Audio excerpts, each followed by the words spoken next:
इलाका किसी का हो धमाका चंदन डीजे का होगा।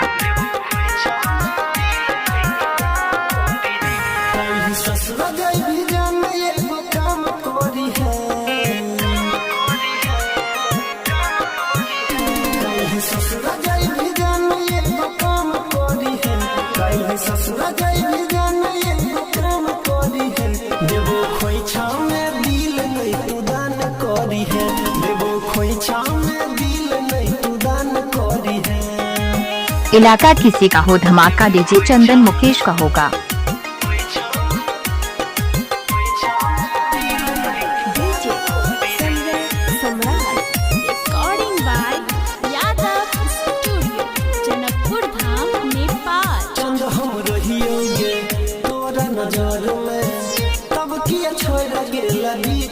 सफर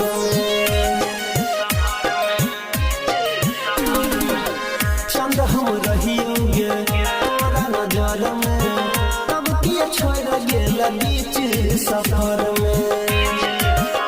जब याद ये तो फोन सुबह शाम करी है, जब याद ये तो फोन सुबह शाम करी है। देवो खोइछा में दिल नहीं तू दान करी है, देवो खोइछा में दिल नहीं तू दान करी है। चंदन डीजे का मोबाइल नंबर संपर्क करें 62 029 96 512।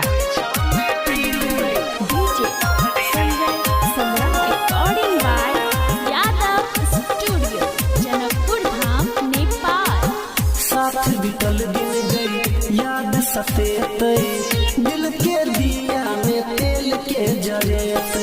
चंदन डीजे का नाम तो सुना ही होगा। साथ बितल दिन गई याद सफेद।